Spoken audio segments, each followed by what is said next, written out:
Hello everyone, welcome to T-SAT. వివిధ పోటీ పరీక్షలకి prepare అవుతున్న అభ్యర్థుల కోసం టీశాట్ వారు అందిస్తున్న శిక్షణా తరగతుల్లో భాగంగా ప్యూర్ మ్యాథ్స్ అనే టాపిక్ నుంచి మనము ఎల్సిఎం అండ్ హెచ్సిఎఫ్ని చర్చించుకుంటున్నాం. గత క్లాసులో కాసాగు మరియు గాసాబాకు సంబంధించిన వివిధ రకాల కాన్సెప్ట్స్ని మరియు గత పరీక్షల్లో వచ్చిన ప్రశ్నల్ని కూడా డిస్కస్ చేసి ఉన్నాం. ఈరోజు దాని కొనసాగింపుగా కొన్ని ప్రశ్నల్ని చూద్దాం. సో క్వశ్చన్ చూసినట్లయితే, ఏ కనిష్ట సంఖ్యను 5 పెంచితే అది 24, 32, 36 మరియు 54 చేత భాగించబడును. సో ప్రశ్న ఏమంటున్నాడు, క్రింద ఇచ్చిన ఏ సంఖ్యకి 5 పెంచిన తర్వాత అది 24 చేత భాగించబడుతుంది, 32 చేత భాగించబడుతుంది, 36 చేత భాగించబడుతుంది, అదేవిధంగా 54 చేత భాగించబడుతుంది. సో నువ్వేం చేయాలి ఇప్పుడు అని అంటే, క్రింద ఇచ్చిన ఆప్షన్స్కి 5 పెంచి చూడండి. 427 + 5 ఏమవుతుందండి? 532, రైట్. సో దీనికి కూడా +5 864, దీనికి +5 874, దీనికి +5 4325, 4325. అంటే 5 పెంచితే, ఏ కనిష్ట సంఖ్యకి 5 పెంచితే, 5 పెంచాం, అది 24 చేత భాగించబడాలి, 32 చేత భాగించబడాలి, 36 చేత భాగించబడాలి, 54 చేత భాగించబడాలి. ఉన్న దాంట్లో మీకు ముందు నుంచి చెప్తున్నాము, మనకున్న గోల్డెన్ ఆపర్చునిటీ ఏంటి అంటే 9 × 36. అంటే ఏ సంఖ్య అయితే 9 చేత భాగించబడుతుందో అది నీ యొక్క ఆన్సర్. మిగతా వాటిని ఎలిమినేషన్ మెథడ్లో తొలగిస్తాం. 9 చేత భాగించబడాలంటే ఆ అంకెల మొత్తం 9 అవ్వాలి. 5 × 3 8, 8 × 2 10, ఇది 9 కాదు. 6 × 4 10, 10 × 8 18, ఇది 9 యొక్క గుణిజం అవుతుంది. 8 × 4 12, 12 × 7 19, ఇది 9 యొక్క గుణిజం కాదు. 4 × 3 7, 7 × 2 9, 9 × 5 14, ఇది 9 యొక్క గుణిజం కాదు. కాబట్టి what is answer? 864 is our answer. కాబట్టి ఏంటంటే మనకు కావాల్సిన ఆన్సర్ 864 అవుతుంది. సార్ సాధారణంగా ఏంటి పద్ధతి అని అంటే, సో ఇవ్వబడిన సంఖ్యలు ఏవైతే ఉన్నాయో 24, 32, 36 మరియు 54 అనే సంఖ్యలు ఉన్నాయి. సో ఈ సంఖ్యల యొక్క కాసాగు కనుక్కుంటాం. కాసాగు కనుక్కునే పద్ధతి, 2 చేత డివైడ్ చేస్తే 2 12ల, 2 16ల, 2 18ల, 2 27ల. మళ్ళీ 2 చేత డివైడ్ చేయబడితే 2 6ల 12, 2 8ల 16, 2 9ల 18, 27 డివైడ్ అవ్వదు కాబట్టి యాజ్ ఇట్ ఈజ్గా 27ని అదేవిధంగా తీసుకుంటాం. 6, 9, 27 అనేటి 3 చేత క్యాన్సిల్ కాబడతాయి. 3 2ల 6, 8 క్యాన్సిల్ అవ్వదు, 3 3ల 9, 3 9ల 27. 2, 8లు 2 చేత క్యాన్సిల్ కాబడతాయి. 2 ఎక్కం 2, 2 4ల 8, 3, 9లు క్యాన్సిల్ కావు. 3, 9లు 3 చేత క్యాన్సిల్ కాబడతాయి. 1 4, 3 1 3, 3 3 9. ఇక 4, 3లు అదేవిధంగా ఉంటాయి. ఇప్పుడు చూసినట్లయితే మనకేముంది? 2 2 4, 4 3 12, 12 2 24, 24 3 72, 72 × 12, 12 2ల 24, 2 పైకి 12 ఏళ్ళ 84 × 2 86. 864 ఈజ్ ద ఎల్సిఎం. చాలామంది అభ్యర్థులు ఏమనుకుంటారంటే, ఇది ఎల్సిఎం 864 ఎక్కడ ఆప్షన్స్లో కనబడలేదు. పొరపాటుగా మనకు ఒక ఆప్షన్ 864 అని ఉందనుకోండి, చాలామంది అభ్యర్థులు పొరపాటున 864 అని ఆన్సర్ పెట్టొస్తారు. కానీ తప్పది. ఎప్పుడు 864 కావాలి? ఒక సంఖ్య ఉండి దాన్ని 5 పెంచిన తర్వాత 864 అవ్వాలి. అంటే మనకు కావాల్సిన సంఖ్య 5 పెంచిన తర్వాత కాదు, 5 పెరగక ముందు. అంటే 864లోంచి పెంచాల్సిన 5ని తీసేసి మనం ఆన్సర్ని ఐడెంటిఫై చేస్తాం. 859గా మనం చూస్తాం. So our answer is 859. ఇంత ప్రాసెస్ చేయడానికంటే బదులు మీకు చెప్పిన ఆప్షనల్ మెథడ్ని ఉపయోగించి క్రింద ఇవ్వబడిన ఏ సంఖ్య అయితే 36 ఉందో, 9 చేత భాగించబడే సంఖ్య ఏదైతే ఉంటుందో అది మన ఆన్సర్గా ఐడెంటిఫై చేస్తాం. That's it, very simple method. Examination హాల్లో మనం విస్తృతంగా సబ్జెక్టును పెంచుకోవాలి. దాంతోపాటు పెంచుకున్న సబ్జెక్ట్ని మనం పరీక్షల్లో ప్రదర్శించాల్సిన అవసరం లేదు. దానికి తగ్గట్టుగా, ప్రశ్నకు తగ్గట్టుగా, సమయానికి తగ్గట్టుగా వివిధ రకాల పద్ధతులను ఉపయోగించి మనము ఆన్సర్ని గుర్తించాల్సి వస్తుంది. నేను ఇదంతా చేస్తానంటే నాకు వచ్చు అని అంటే ఏమీ ఉపయోగం ఉండదు. ఆన్సర్ని అనుకున్న సమయంలో గుర్తించాలంటే ఇలాంటి టెక్నిక్స్ని మాత్రమే మనం ఉపయోగించుకోవాలి. ఇది నేర్చుకోవాలి, యాజ్ వెల్ యాజ్ అది కూడా మన దగ్గర ఉండాలి నాలెడ్జ్ అనేది. నెక్స్ట్ క్వశ్చన్ చూస్తే 12 చేత భాగించినప్పుడు 7 శేషం రావాలి. 15 చేత భాగించినప్పుడు 10 శేషం రావాలి. 16 చేత భాగించినప్పుడు 11 శేషం ఇచ్చే అతి కనిష్ట సంఖ్యని కనుగొనండి. సో ఇంతకుముందు క్వశ్చన్స్లో మనకి అన్నిటినీ అంటే 12 చేత భాగించిన, 15 చేత భాగించిన, 16 చేత భాగించిన మనకు శేషం ఒకే ఒక సంఖ్య ఉండేది, సమానమైన సంఖ్య ఉండేది. కానీ ఇక్కడ చూడండి 12 చేత భాగించినప్పుడు శేషం 7 వస్తుంది. 15 చేత భాగించినప్పుడు శేషం 10 వస్తుంది. 16 చేత భాగించినప్పుడు శేషం 11 వస్తుంది. ఓకే, సో మనం భాగించాల్సిన సంఖ్యలు ఏవి? 12 చేత భాగించాలి, 15 చేత భాగించాలి అండ్ 16 చేత కూడా భాగించాలి. ఓకే, క్లియర్ అండి.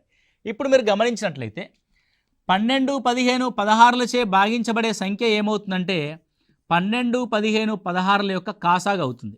Let's find the LCM for this. 2 6 15 పోదు, 2 8 16. నెక్స్ట్ 2 ముళ్ళ 6, 15 పోదు, 2 4 8. 3, 15లు 3 చేత cancel కాబడతాయి. 3 ఎక్కం 3, 3 5 15, 4. So 5 4 20, 23 60, 62 120, 122 240, 240 LCM. Okay, so వేరువేరు సంఖ్యల్ని ఒక నిర్దిష్ట సంఖ్య చేత భాగించినప్పుడు వేరువేరు శేషాలు ఇచ్చినప్పుడు మనం ఆన్సర్ ఏ విధంగా కనుక్కోవాలి. ఇక్కడ సంఖ్యలకి మరియు శేషాలకి మధ్యలో ఒక సంబంధం ఉంటుంది, గమనించండి. 12కి 5కి డిఫరెన్స్ ఎంత? 5. 15కి 10కి డిఫరెన్స్ ఎంత? 5. 16కి 11కి డిఫరెన్స్ ఎంత? 5. అంటే మనం భాగించాల్సిన సంఖ్యకి అది భాగించినప్పుడు వచ్చే శేషానికి మధ్య వివిధ సంఖ్యలకి వివిధ శేషాలకి మధ్యలో ఒకే రకమైన సంఖ్య వస్తుంది. దాన్ని సామాన్య భేదం అంటాం, కామన్ డిఫరెన్స్ వచ్చింది. సో ఎప్పుడైతే ఆ సంఖ్యకి శేషాలకి మధ్య కామన్ డిఫరెన్స్ ఒకే రకంగా ఉంటుందో వచ్చిన ఎల్సిఎంలోంచి ఆ కామన్ డిఫరెన్స్ని తీసేయాలి. That is our answer 235. So answer is 235. Okay, very simple. సరే, మరి ఇట్లా చేయకుండా మనం ఆప్షన్స్ ద్వారా ఇందాక చెప్పారు కదా, మరి ఇలా చేయొచ్చు అని అంటే 12 చేత భాగాహారం. సో 12 చేత భాగించినప్పుడు శేషం 7 మిగిలాలి. సో 235ని 12 చేత భాగిస్తే 12 ఎక్కం 12, అదేవిధంగా 11 మిగులుద్ది, అంతే కదా. సో 11 మిగిలితే 12 9ల ఎంతండి? 112, 108 అవుద్దా? 108. So 12 9s 108. 108 అంటే ఎంత మిగిలింది? శేషం 7 మిగిలింది. ఎస్, ఫస్ట్ది టాలీ అయింది. నెక్స్ట్ అదే 235ని 15 చేత భాగించినప్పుడు 15 ఎక్కం 15, 15 ఎక్కం 15 పోతే ఎంత మిగులుద్ది? 8 మిగులుద్ది. 15 5ల 75, శేషం ఎంత మిగిలింది? 10 మిగిలింది. ఎస్, 10 మిగిలింది. ఇదే 235ని 16 చేత భాగించి చూడండి. 16 ఎక్కం 16. ఓకే అండి, 16 పోతే ఎంత మిగులుద్దండి? 23లోంచి 16 పోతే 7 మిగులుద్ది. 7 మిగిలినప్పుడు మనం చేయాల్సింది ఏంటంటే 16 2 32, 16 4 64, శేషం 11. చూడండి, 12 చేత భాగించినప్పుడు శేషం 7, 15 చేత భాగించినప్పుడు శేషం 10, 16 చేత భాగించినప్పుడు శేషం 11 ఇచ్చిన ఆప్షన్ ఏంటి అంటే 235. మిగతా ఏవి కూడా అలాంటి ఆప్షన్స్ ఉండవు. కాబట్టి ఈ విధంగా క్వశ్చన్స్లో ఉన్న ఇన్ఫర్మేషన్ని ఆప్షన్స్కి అప్లై చేస్తే ఏది మనకి ఫుల్ఫిల్ అవుతుందో ఆ కండిషన్స్కి తగ్గట్టుగా దాన్ని మనం ఆన్సర్గా గుర్తిస్తాము. Right, next one. 16, 18, 20 మరియు 25లచే భాగించినప్పుడు 4 శేషం ఇస్తూ 7 చేత నిశ్శేషంగా భాగించబడే అతి చిన్న సంఖ్య ఏది? 7 చేత నిశ్శేషంగా భాగించబడే అతి చిన్న సంఖ్య ఏది? వెరీ సింపుల్ అండి క్వశ్చను. సో 16, 18, 20, 25లచే భాగించినప్పుడు శేషం ఎంత రావాలి? 4 శేషం రావాలి. నాకు ఇందులో ఉన్న గోల్డెన్ నెంబర్ ఏది? గోల్డెన్ నెంబర్ అంటే ఈజీగా ఆన్సర్ చేయగలిగే నెంబర్ 25. 25 చేత భాగించబడాలంటే చివరి 2 నెంబర్లు 2 సున్నాలైనా అయి ఉండాలి. చివరి రెండు నెంబర్లు 25 అయినా అయి ఉండాలి, చివరి నెంబర్లు 50 అన్నా అయి ఉండాలి, చివరి రెండు నెంబర్లు 75 అయినా అయి ఉండాలి. 4 శేషం ఇస్తుందంటే 0కి 4 యాడ్ అవుద్ది, 4 శేషం ఇస్తుందంటే 25కి 4 యాడ్ అవుద్ది, 75కి 4 యాడ్ అవుద్ది, 50కి 4 యాడ్ అవుద్ది. అంటే చివరి రెండు సున్నాలు చివరి రెండు అంకెలు 4 అన్నా ఉండాలి. 4 ఉంది, 4 ఉంది. ఓకే. 29 అన్నా ఉండాలి, లేదు. 79 అన్నా ఉండాలి, లేదు. 54 అయినా ఉండాలి, లేదు. అంటే ఒకటి 17,004 కావచ్చు, ఇంకోటి 18,004 కావచ్చు. రెండవ అంశం 18 ఉంది. మళ్ళీ ఒక గోల్డెన్ నెంబర్ 9 2 18. అంటే 4 శేషం ఇవ్వాలి. అంటే ఇందులోంచి 4 తీసేస్తే వచ్చిన సంఖ్య 9 చేత భాగించబడాలి. 4 తీసేస్తే వచ్చిన సంఖ్య 9 చేత భాగించబడాలి. ఎందుకంటే శేషం ఉంది, శేషాన్ని తొలగిస్తాం, మిగిలిన సంఖ్యని 9 చేత భాగించబడుతుందా లేదా చూస్తాం. సో 9 చేత భాగించబడితే 17,000 9 చేత భాగించబడదు, రాంగ్ ఆన్సర్. 18,000 9 చేత భాగించబడుతుంది, right answer. That is our answer. Okay. ఎంతంటే 18,004.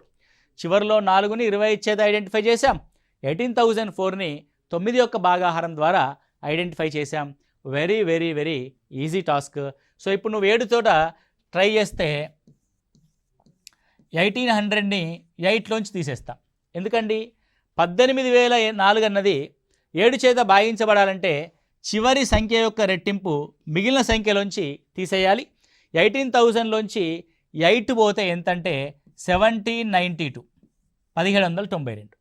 మళ్ళీ చివరి సంఖ్యని 179లోంచి తీసేస్తే 175. మళ్ళీ చివరి సంఖ్యని 17లోంచి తీసేస్తే 17 - 5 ఎంత అవుతుంది? 17 - 5 12 అవుతుంది. సో 12 అనేది 7 చేత పోవట్లేదా? 7 రెంట్ల 14, 18,004.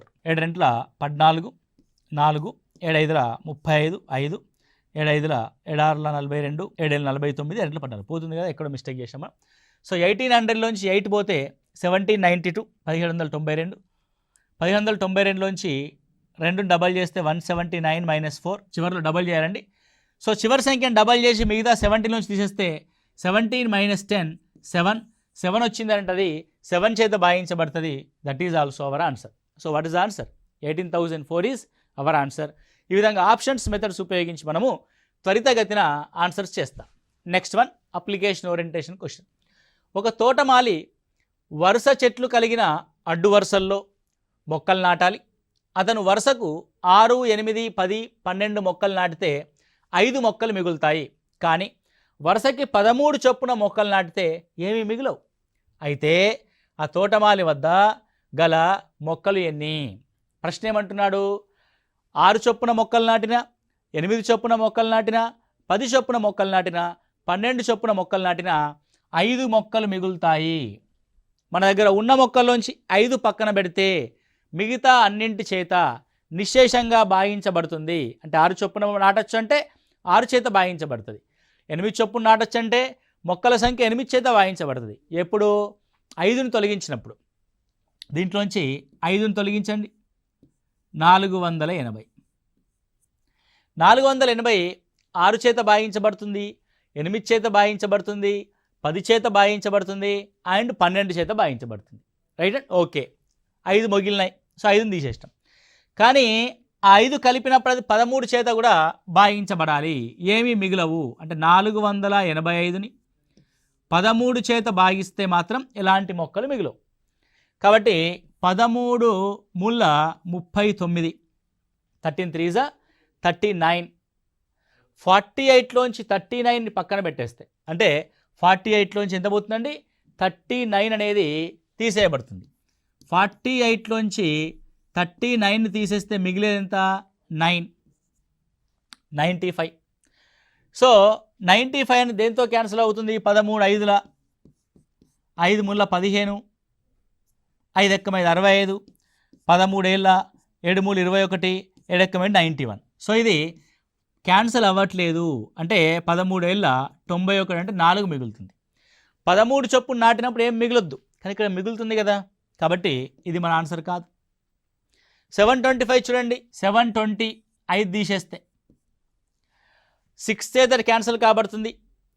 8 చేత 8 9 72, 10 చేత క్యాన్సిల్ అవుతుంది, 12 చేత క్యాన్సిల్ అవుతుంది. ఓకే అండి, ఇది కూడా వీటన్నిటి చేత 5 మొక్కలు మిగులుతున్నట్టుగా ఉంది కాబట్టి 5ని తీసేసి 720 చేత మనం భాగించాము, అన్నిటి చేత భాగించబడింది. మరి 725 అనేది 13 చేత భాగించబడుతుందా అని ఒకసారి గమనిస్తే, ఓకే 13 5ల 65, 13 5ల 65 ఎంత మిగులుద్ది?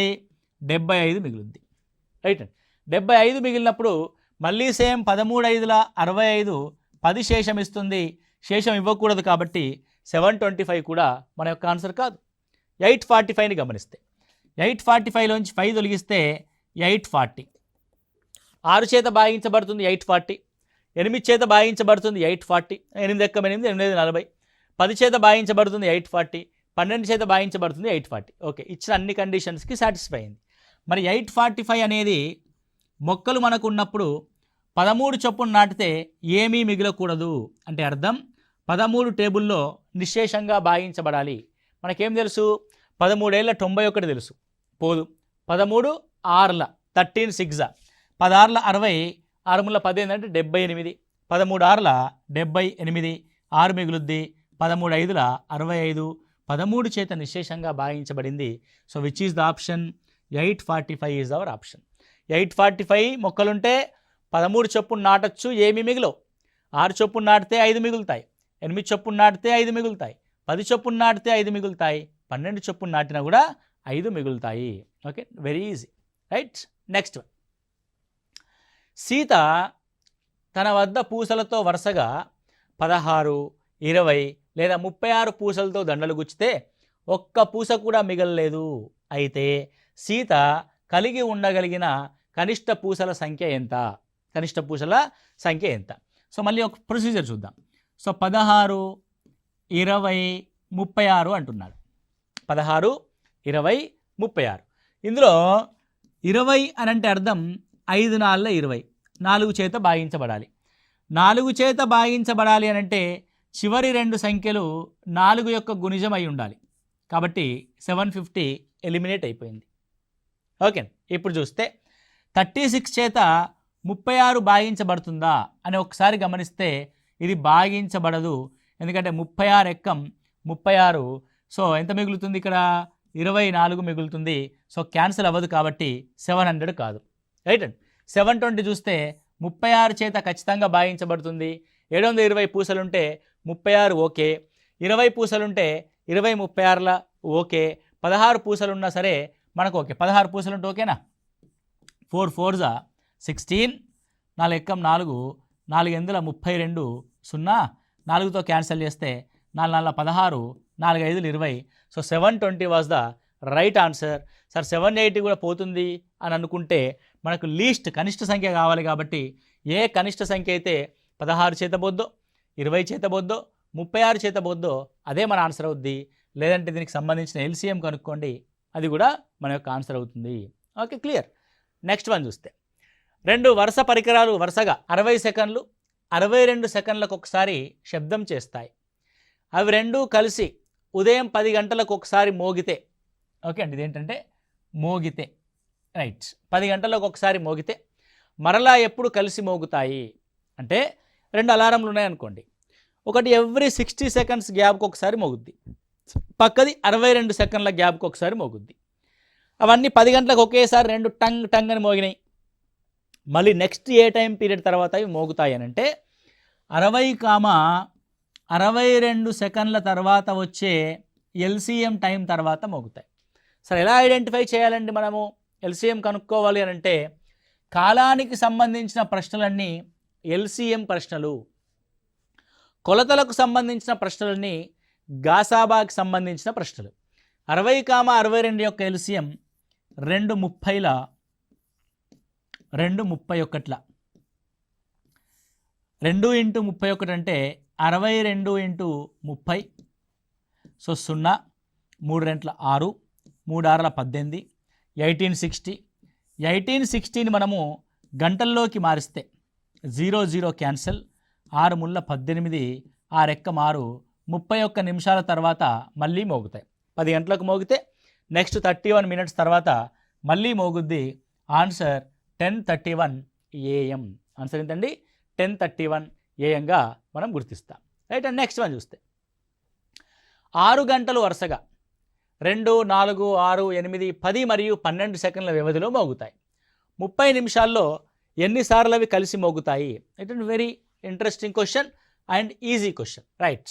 ఇక్కడ చూసినట్లయితే 2, 4, 6, 8, 10, 12 యొక్క LCM టైంను కనుక్కోవాలి. చాలా నెంబర్లు ఉన్నాయండి, LCM కనుక్కొని టైం పడుతుంది అనుకుంటే చెప్పాక ఒక పద్ధతి. ఒక సంఖ్య యొక్క గుణిజం ఉంటే remove that number. 2, 2, 4, remove the 2, 4, 2 is 8, remove the 2, 6, 2 is 12, remove the 2, then find the LCM for the 8, 10, 12. 2, 4, 8, 2, 5, 10, 2, 6, 12. మళ్ళీ 2 తోటి 2, 2, 4, 5 పోదు, 2 3 6. రైట్. 5 2 10, 10 3 30, 30 2 60, 60 2 120. 120 సెకండ్లకు ఒకసారి మోగుతాయి.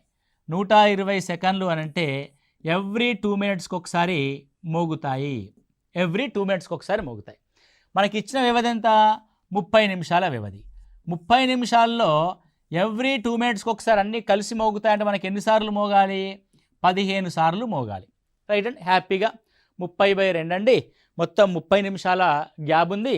ఎవ్రీ 2 మినిట్స్కి ఒకసారి మనకి ఆ గంటలన్నీ మోగుతాయి కాబట్టి 15 సార్లు మోగుతాయండి అని ధైర్యంగా మనం కాన్ఫిడెంట్గా ఆన్సర్ పెట్టి వస్తాం. ఎగ్జామినర్ అంతే కాన్ఫిడెంట్గా ఈ ఆన్సర్ని కొట్టేస్తారు. ఎందుకు కొట్టేస్తారు అని అంటే మొదటగా ఒకసారి మోగినాయి కదా, అంటే 0 టైం వద్ద మోగుతాయి. ఆ తర్వాత 2 నిమిషాల వద్ద మోగుద్ది. ఆ తర్వాత 4వ నిమిషం వద్ద, ఆ తర్వాత 6వ నిమిషం వద్ద, 8వ నిమిషం వద్ద, 10వ నిమిషం వద్ద, 12వ నిమిషం వద్ద, 14వ నిమిషం వద్ద, 16 వద్ద, 18 వద్ద, 20, 22, 24, 26, 28, 30 ఇలా ప్రతి నెంబర్ దగ్గర మోగుద్ది. ఎందుకు ఇంత డీటెయిల్గా చెప్తున్నామంటే చాలామంది అభ్యర్థులు మేము మా క్లాస్కి వచ్చినప్పుడు కానీ ఆన్లైన్లో కానీ విద్యార్థులు ఈ ప్రశ్న గురించి చాలామంది కన్ఫ్యూజన్లో ఉంటారు కాబట్టి క్లారిటీ ఇస్తున్నాను నేను. ఎన్నిసార్లు మోగుతున్నాయో చూద్దాం. 0 దగ్గర ఒకసారి మోగింది కదా, 1, 2, 3, 4, 5, 6, 7, 8, 9, 10, 11, 12, 13, 14, 15, 16 టైమ్స్ మోగింది.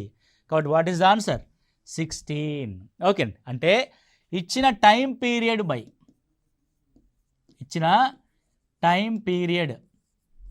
బై లీస్ట్ టైం ఎన్ని నిమిషాలకు ఒకసారి? 2 మినిట్స్కి ఒకసారి +1. ఫార్ములా గట్రా గుర్తుపెట్టుకోకండి. 15 సార్లు మోగుతాయండి. స్టార్టింగ్లో ఒకసారి మోగింది, 15 + 1 16 సార్ల మనకు అది ఇచ్చిన టైం పీరియడ్లో అవన్నీ ఒకసారి కలిసి మోగుతాయి. ఓకే. రైట్. నెక్స్ట్ చూడండి, ఒక సిగ్నల్ పాయింట్లోని ట్రాఫిక్ లైట్స్ 45 మరియు 75 సెకండ్లకు ఒకసారి వెలుగుతాయి. అవన్నీ కలిసి 7 గంటల 20 నిమిషాల 15 సెకండ్లకి 7 గంటల 20 నిమిషాల 15 సెకండ్లకి కలిసి వెలిగితే మరలా ఎప్పుడు కలిసి వెలుగుతాయి అన్నది ప్రశ్న. సో సేమ్ థింగ్, టైం అన్నప్పుడు మనం ఏం కనుక్కోవాలి? LCM కనుక్కోవాలి ఇచ్చిన నెంబర్స్కి.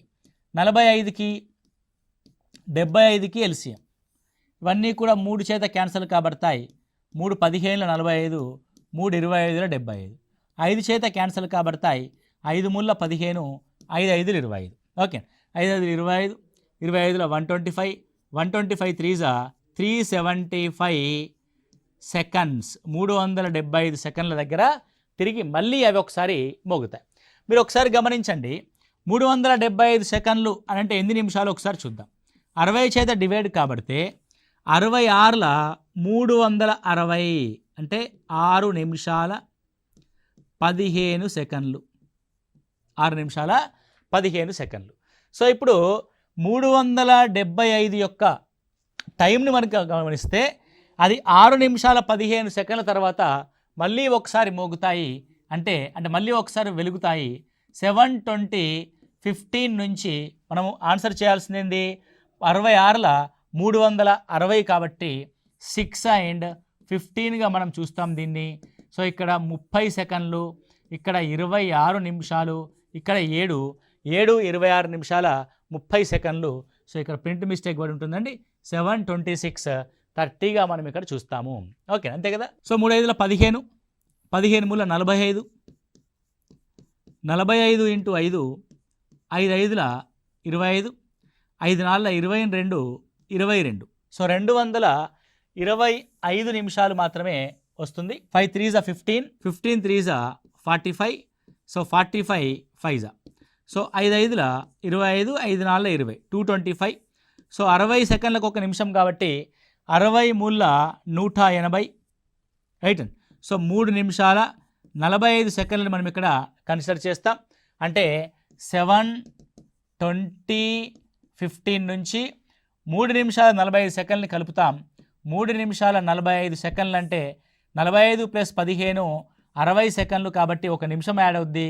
సో 7 24, 7:24కి ఎగ్జాక్ట్గా అది మోగుతుంది. కాబట్టి 7:24కి అన్నీ కలిసి మళ్ళీ ఒకసారి వెలగడం మొదలు పెడతాయి. Okay right. ఈ విధంగా మనం ఆ ఇచ్చిన టైంకి ఆధారంగా ఎల్సిఎం కనుక్కుంటాము. ఆ ఇచ్చిన టైంకి ఎల్సిఎం యొక్క టైంని యాడ్ చేస్తాము, దాని నిమిషాలు మరియు సెకండ్లోకి మార్చడం ద్వారా. Okay, so this is the question, very very important. ఒకసారి జాగ్రత్తగా మళ్ళీ చూసుకోండి. ఎల్సిఎం హెచ్సిఎఫ్ని చాలా కులంకషంగా చర్చించుకున్నాం. ఎల్సిఎం హెచ్సిఎఫ్లో మీరు ముఖ్యంగా చూడవలసింది ఏంటి అంటే ఎల్సిఎం యొక్క కాన్సెప్ట్, భిన్నాల యొక్క కాసాగు ఏ విధంగా కనుక్కుంటాము, అదేవిధంగా దశాంశ భిన్నాల యొక్క కాసాగు ఏ విధంగా కనుక్కుంటాము, భాగాహారానికి సంబంధించిన అప్లికేషన్ ఓరియంటేషన్ క్వశ్చన్స్ ఏ విధంగా చూస్తాము, మరియు నిత్య జీవితంలో ఇలా సమయానికి సంబంధించిన అప్లికేషన్స్ కావచ్చు, పరిమాణాలకు సంబంధించిన అప్లికేషన్స్ కావచ్చు. సమయానికి సంబంధించిన అప్లికేషన్స్ కాసాగు ద్వారా, పరిమాణాలు మెజర్మెంట్కి సంబంధించిన అప్లికేషన్స్ని గాసాబా ద్వారా మనం చర్చించుకున్నాం. సో ఎల్సిఎం హెచ్సిఎఫ్లో ప్రతి ఒక్క అంశాన్ని కూడా మనం కులంకషంగా చర్చించుకోవడం జరిగింది.